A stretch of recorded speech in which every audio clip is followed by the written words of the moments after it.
Hello out there, thinkers, linkers, and mappers. We are really happy to host a series of conversations around the topic of tools for thinking. Our longer-term goal is to spark a diverse, connected, shared memory that will help us make important decisions together. Our near-term goal with these podcasts is to interest startups in being part of Betaworks' upcoming accelerator, Think Camp.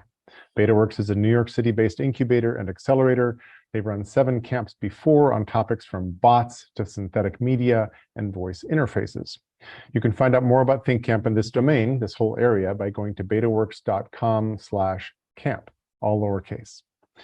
I'm Jerry Michalski, your interlocutor and obsessive mind mapper.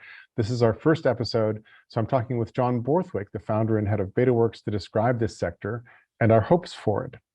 Now, we just had last week a session we called the Render for Tools for Thinking, where John and I basically ranted at the very beginning to open the space and describe it. And we like that so much that we're going to include that right now in this podcast. And then we'll pick up from there. So here's what we said on last week. Jerry and I are going to kick off right now with a few thoughts, basically, 2 personal rants on why we think this is important and why we're very passionate about this. This is a space that ever since I first used a computer, I've been thinking about how can a computer actually be a better tool for thinking. And I think that today, given the degree to which our information landscape has been flattened, we have access to all this information, but we don't actually have access to great tools to organize that information, scaffold it, and make meaning out of it, make it actually serve us in some functional way.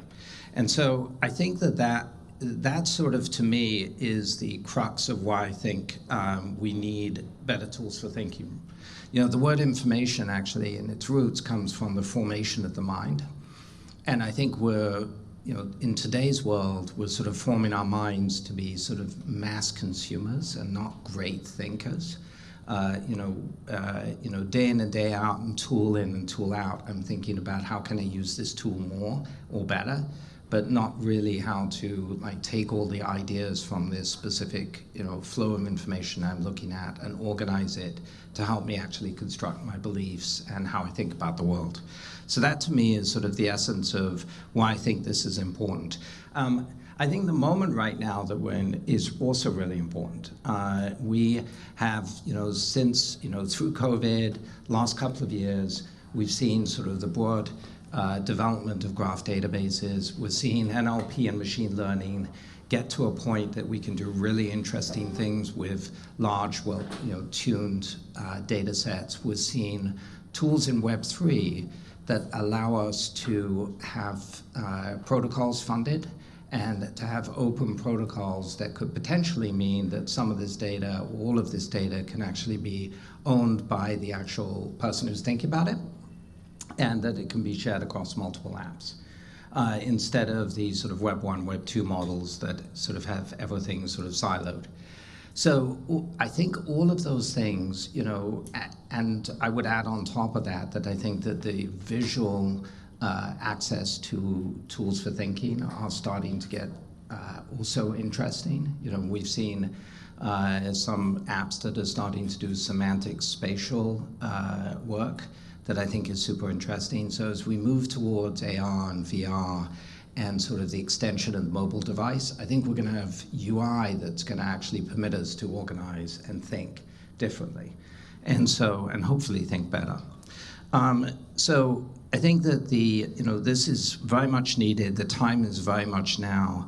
And when I think about the tools, specifically the tools, I think it's really important that we think hard about how different people think, because I think different folks think differently.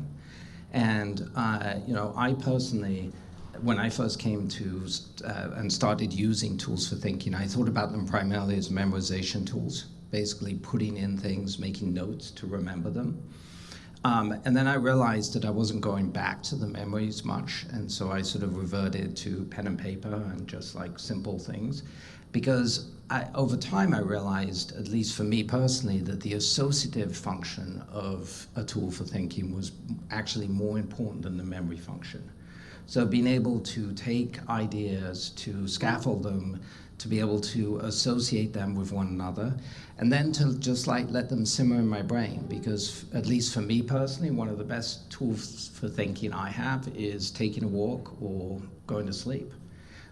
Because if I have some bigger ideas where I've sort of scaffolded them in a functional way and then I go to sleep, I often wake up with an idea or an association that I hadn't thought of before.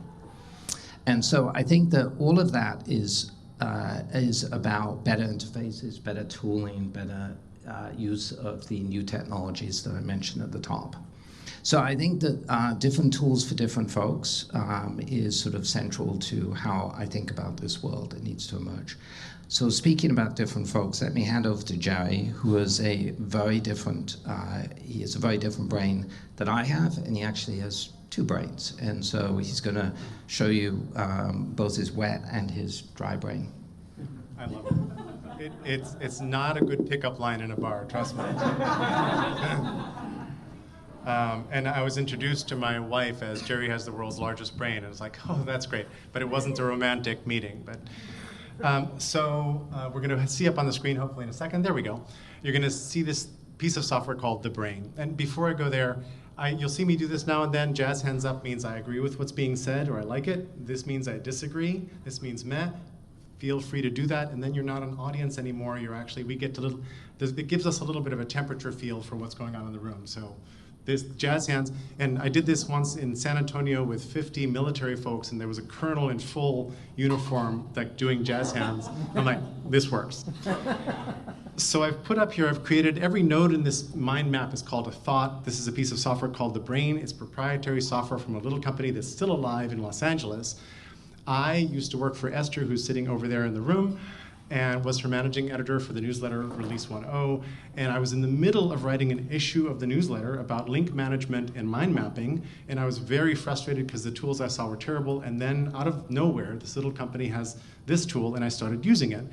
The file that you're looking at right now is the same file that I opened in December of 1997. So I've been feeding one mind map for 24 and a half years. This December, it'll be 25 years. A month or two ago, I passed the 500,000 thought mark. So each node is called a thought. There's 500,000 of them in this one mind map, but look, we're looking at one little screen and it's pretty handy. Here is today's session. Here is a link. And in fact, I made a link for every one of the sessions for today. And then I wanted to say that my relationship with the brain is a little bit like this guy who in 1977 started making dioramas out of toothpicks.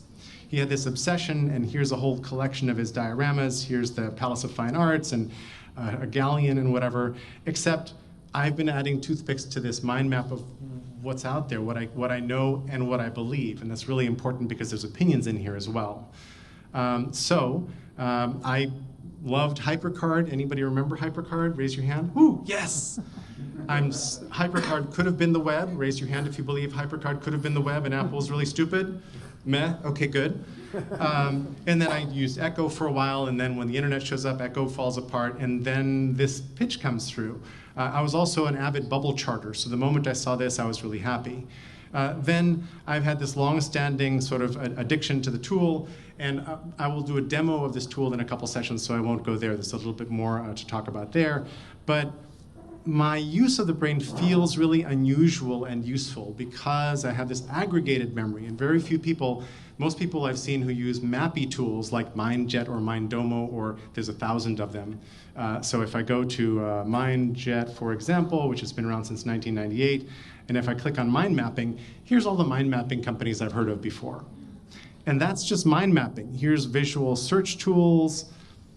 Here's visual analysis tools, et cetera, et cetera. There's like all these sort of subcategories. And I created for this event and this sequence through the Think Camp, I created this thought called Mapping Tools for Thinking that includes links down to every one of these yellow things is a cluster, is a category. And then the purple ones are more towards opinions and things like that. So I think that somehow what I'm hoping to let you do is sort of look over the shoulder of somebody using a tool for thinking intensively and see what that's like. I'm sitting here feeding this thing all by myself. The brain has a team brain mode, but it doesn't work the way I wish it did, and it's proprietary software. So I'm like, where is everybody? This is really, really fun. I feel like a lone Wikipedian out there, like, trying to make an encyclopedia. And part of what we're talking about here is how do we create a social memory that allows people to use their favorite tool, because different people think and represent things differently, but yet still create an aggregated asset, something together in between us that actually helps us figure out what we know and why we know it and why we believe in it. So I have a thought in my brain that says lessons from my brain. You can go browse it. My brain is available on the web openly for free. You can go to jerrysbrain.com, click on Launch Jerry's Brain, and you'll open a new tab with this display. And I hit the little sync button several times a day, so the data you'll see is fresh. And I mark very few things in here private, so of the 500,000 things in it, they're pretty much all available to you. But there's a couple really interesting lessons from the brain, one of which is kind of key for me, which is I believe that we're kind of an amnesic society. We are dumber than we normally would be because we've been consumerized. Instead of being treated as citizens, like you can go down the street and ask your average person, like, who the current president of the country is, and they probably don't know, but you can ask them who Kim Kardashian's kids are, and they've got that. And I don't think that's because humans are stupid. I think that's because we're doing very weird things out in the public sphere, and we're sort of dumber. And building a shared memory is a piece of the solution of trying to get someplace where we can actually start to use this to make society a little bit better. So for me, using this brain has not cured amnesia, but it's given me much better recall, because every time I show something to somebody or every time I add something to a category, it refreshes the wet pads in my head. So my unaided recall on a bunch of things is much better, I think, than it would be otherwise. For example, 2 more points. What you'll see from this afternoon is that there are embers of interest everywhere right now. There's Zettelkasten, which is an old method invented by Nicholas and Luhmann. So I can make a link here to Zettelkasten, which is this one. So I've just made a link in my brain to Zettelkasten, invented by this guy, this philosopher Nicholas Luhmann, who studied under Talcott Parsons, who was a structural functionist systems thinker at Harvard, et cetera, et cetera. There's the cult of Rome. There's a whole bunch of people using different kinds of tools. I happen to have become addicted to this one. But how do we collaborate together? Our data sets are all siloed. There's no bonfire in the middle, and one of the reasons for this sequence of sessions is really to build that bonfire and to attract the people who care about this and help us build something together. And then last thing, I think there are some civilizational implications for this work. This isn't just about personal productivity and getting things done and note-taking and hey, I remembered what I heard or saw a month ago. If we do this right, then scientists are actually feeding a shared brain, and students are actually feeding the shared brain, and the data sets are open under open content possibilities. And then journalists are actually going in and tackling those issues directly. And then policymakers and communities can harvest the actual data from actual studies, participate in the conversations. This medium, which doesn't exist, could enable us to make better decisions together as a society, right? And I think that's hugely important. It's part of the path toward recovering the mess that we're in right now. And I think I've got a thought in here that says we are in 5 crises right now. And that's a whole fun conversation to have. And the second piece of this is, the story goes that in the early days of cinema, they put a moving camera on a tripod in front of a stage, and they ran theater, and they recorded theater because everybody knew theater since ancient Greece and before. Awesome. Then somebody says, hey, let's put the tripod on a little dolly and move it around, and we invent the pan and the jump cut and the montage, and suddenly we get the vocabulary of cinema. Awesome. The web is stuck in Web 1.0 language. We have magazines and movies and mail, electronic mail messages, and some other chat sort of. We haven't leveled up, in part because of intellectual property overprotection. Good ideas go into books where they're surrounded by DRM, or they go into PDFs where information goes to die. And we need to sort of liberate it and put it between us so that it's actually useful, and then instrument it or make it executable so that it turns into stuff that lets us run our lives better and make better decisions together. So that's kind of my rant for opening this, and I'm really looking forward to where we go, and we have some great things showing up here. Yeah, Thank you, Jerry. So I think that's, I hope that's a good kickoff. What you can see is that it's a big space. There's a lot starting to happen in this space. And, during the day, you're going to see us sort of, we're going to be going back and through a series of the conversations, looking at the history of computing and sort of how we got here and why we're stuck in metaphors around file folders and things like that. And then we're going to be looking forward with a lot of the demos and the entrepreneurs who are starting to build in the space. So what did we learn from Render? John, what things jumped out for you? So I think the Render session was a really good session. I mean, it was a lively sort of half-day event that we did here in the city. We had, I think, a set of high-level discussions, a set of really compelling, interesting demos. And I encourage you just to check it out. We'll drop some links in the show notes, but it was a really good session that covered the breadth of what tools for thinking, I think, have been and can be. And so I think what came out of it for me, I think there were a handful of things. The first is that I think the importance for really simple, accessible tools for thinking. And so, I have on top of my Twitter feed right now the sort of the meme of the sort of midwit meme. And sort of that, I found myself in that trap before where I get obsessed with some tool for thinking app, and then I realize I'm not actually thinking, I'm just using more technology. And I think getting really good accessible tools that really the tools can get out of the way so that people can really think and not think about the thinking or think about the software. So that was sort of one key thing that came out for me. Do you want to do one for you, and then I think I've got one or two others. That sounds great. And also, my shorthand for what you just said when I'm trying to describe this to other people is we need something that's one step more difficult than Instagram, Tumblr, Snapchat, Pinterest, all the things that millions, billions of people are using happily with hashtags, and hashtags are metadata. So they're already sort of deep into using these tools. Most of these tools for thinking look pretty arcane and a little daunting. So I think finding that little sweet spot is really important. One of the things that jumped out at me in our render session was unexpected applications. And Linus Lee stood up and said, yeah, that was brilliant. I'm just kind of messing around with this stuff for myself, and here's what I did. And he makes this 2x2 matrix where he drops a paragraph in the middle and then drags it around, and the matrix has dimensions like slower, faster, happier, angrier, or something like that. And as he's dragging the little dot around, the text that he dragged in starts changing and being rewritten live by GPT-3 so that it's faster, slower. So gosh, every couple of years we meet to discuss tools for thinking turns into, 5 minutes ago, we just had a meeting for tools for thinking kind of thing. And I think there was a gasp in the audience. So things that I hadn't begun to consider because I'm still stuck on how do we build the simple tool that lots of people are going to use. So there were several moments during the day that felt like that to me. Yeah. I agree that was brilliant. That was a brilliant sort of, it encapsulated so much of the moment and the opportunity, right? The use of these large language models, and the pace that they're being developed is extraordinary.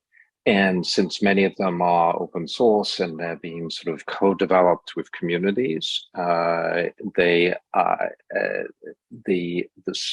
think the speed at which we're going to see improvement there.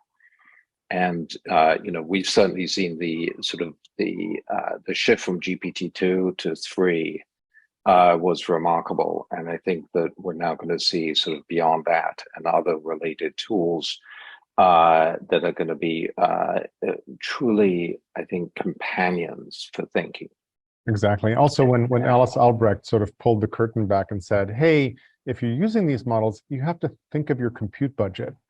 And it was Yes. like talking to Scotty in the engine room of the Enterprise. And he's like, well, we've got an Obtanium or Vibranium, but not quite enough. And here's how it gets used up really quickly. And I was like, this is super useful too. Yeah, yeah. I also think Alice's comments in that last panel, or second to last panel that she did with Chris and with Linus, she talked a lot about sort of the conception, sort of the really sort of core pragmatic issues that these language models are dealing with today. And it's fun and it gets headlines to discuss sentient language models, but these are I think that what we really need to do is we need to figure out what we actually have today and start getting these models in the software to really work with people, and so that we can start to understand what real needs are instead of these sort of large abstractions that mostly come from sort of Hollywood, either dystopian or utopian fantasies. I was happy that we didn't get stuck in is this stuff sentient yet conversation. We can do that some other time. We don't need to do that. The other thing I realized, and it was just nice because we were in a physical room. This is kind of post-pandemic-ish. And we were in a physical room with people who were really enthusiastic about this. They were leaning in, they were asking fabulous questions. And the way I think about this is that if you look out over the horizon of this field, there's a bunch of different bonfires that are burning brightly, but these people aren't really talking to each other. So I felt we had, good. I mean, I think we had 100+ people in the room. We had I think about another 400 on the live stream. Kevin Marks was, totally unprompted, was nice enough to live tweet the whole thing. Beautiful. And then at the end of the day, at the end of the evening, right, we had to literally kick people out. And we closed the doors at 7 because the support staff was gone and was packing up. I needed to clean the place up. And I left at 7:30, 7:45, and there were people still on the street. Like hanging out and talking. So I think that there's community here, and there's people who really believe, as do I, that we're at a sort of one of those tipping points where these technologies, whether it's graph databases, large language models, spatial interfaces, a whole set of things are sort of conspiring for us to be able to actually come to the table and rethink, what our tools for thinking are. And these things become much more available the closer we get to having sort of protocols and APIs and agreements for how they fit together. And Gordon Brander did a really lovely job of presenting his notion of what that is, the noosphere protocol. A lot of people were leaning in there. And I think there's other groups that are building similar kinds of things. But the closer we get to that, the easier then it is to integrate these different things. Although we have to be smart, as Alice said, these data sets are often incommensurable. They don't mesh. They don't right. Different language models don't actually play nicely together. They were generated in different ways and aren't the same sort of thing. So let's look forward. And I think also, sorry, I think you were just reminding me. I think Gordon's presentation was really interesting and sort of sparked a lot of thinking about the importance for these tools to be open, and so that we can move these sort of clumps of knowledge, or as I think about them, sort of little stacks of knowledge or knowledge blobs, where I've got like the small ideas laddering up to the bigger ideas, right. And I can transfer to you the whole idea, right? And so you've got like my supporting hypotheses, data, maybe my contrarian hypotheses in there too, but you've got a blob of an idea, not just, a hashtag of a word. So I think Gordon did a brilliant job of that. I think Davy's presentation, really sort of, started scratching on the social thinking side of the equation, because I think that, if language is sort of our original tool for thinking, language is a social tool, right? Talking to yourself, you don't get so far, and so I think that it's having conversations and being able to and being able to think socially. I mean, Howard touched on that too. and just the importance of the sort of, how the social internet emerged and how social thinking is to emerge. And so much of the power here is actually social. Back to what you just said about sort of the ideas and being able to share them. I posted a video on YouTube in 2010 called Nuggets, Narratives, and Points of View, where I was trying to describe an idea is a nugget. You can string them together into narratives, and then you can stack them up into a point of view within some domain. And the example I gave was some videos that I shot about the 2008-2009 global financial crisis. How did we get there? What's the evidence? What should we do about it? What got done, et cetera, et cetera. And we need much better sort of fluid language and some social norms to get into that mode where we can do that. So I wanted to shift us a little bit into looking ahead for the sector and so forth. And I think a piece of what needs to happen is we need to like go to dance class together and figure out that this is tango or rumba or waltz or all three, except we're going to sort of go back and forth between them so that we know the rhythm and the steps to do together so that these tools can collaborate. Because I think you and I both are coming into this strongly with the belief that there is no one tool to rule them all. We need a variety of Baskin-Robbins flavors of tool to come in, but the tools need to talk to each other and the people need to be able to interact through them to create more of a shared knowledge base. So how we get there, I think, is going to be a piece of what we're busy kind of stewarding in the background as we're working on a particular startup or a particular idea or a particular feature, right? Which is like already hard enough to do. Yeah, totally hear you. I think that's right. So Jerry, what are you going to do on these podcasts? So I am going to be interviewing some of the startup people. I think that the general model we want to do is me and two guests each time, so that it's not one profile of one company or one whatever.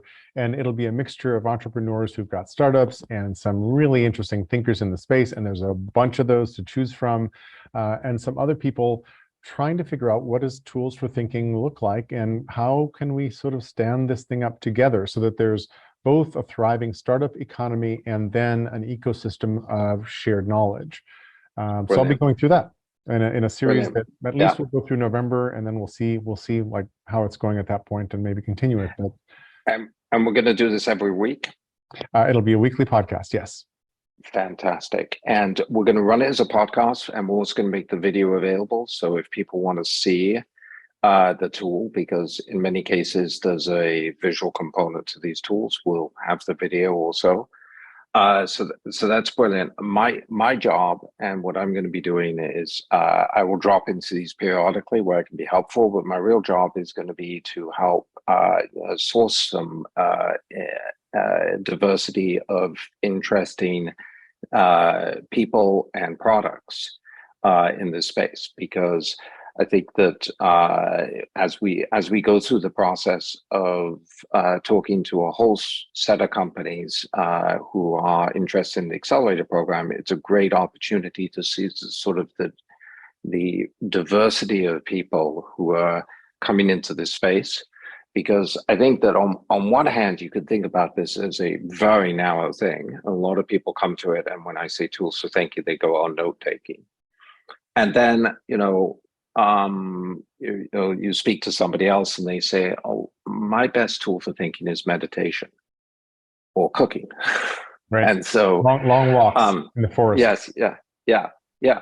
And so then that sort of, I think that opens up a question of sort of like, okay, how do you help people think contextually in the place that they're actually thinking, which may be voice capture interfaces, which may be mind mapping, which may be spatial, which may be, so my job is going to be to help find things to get onto this podcast that are great and that really stimulate, I think, people's interest and the scope of the space. So if you're listening to us and you have a startup in the tools for thinking space, get in touch. We would love to have you jump into the camp or be a guest on the podcast or mix into our conversations around the space. So it's, there's a lot to do here. Yeah, there's a lot to do. I'm super excited, and I think it's right time. So let's get going. And if you feel like it and you have a workflow of your own with a tool for thinking that isn't just note-taking, Yes. post a video of your workflow and use the hashtag T4T workflow. And we will find those and highlight them on our streams and post our own, because I need to do some of that myself around this brain thing. Yeah. Yeah. I think it would be wonderful to, as part of this, to as you interview people, Jerry, is to just get like really specific sort of like tip, or sort of like, tell me one thing you do that's magical. Because I think so many people, I mean, I met with some guy this week, and he, sort of unpacked for me his tips, but so many people have put together and are basically, band-aiding together in sort of lazy web fashion as many tools as they can, because there's a lot of tools out there that are not made for this, but who you can use for this. But there's better ways to do this, and Absolutely. That's what we want to expose. Absolutely. So excited. And we want to promote and encourage more tools that play nicely with others, so that you can take your note-taking tool and connect it up to a machine learning system and connect it up to something else that's busy creating visual output and whatever. So there we are. Fun. I know. This is, as we said, our first episode of Tools for Thinking. Thank you for listening to us. This is the new podcast that might just help you with your thinking. If you're part of a startup in the sector, knock on our door at betaworks.com/camp. Thank you for listening. Thank you.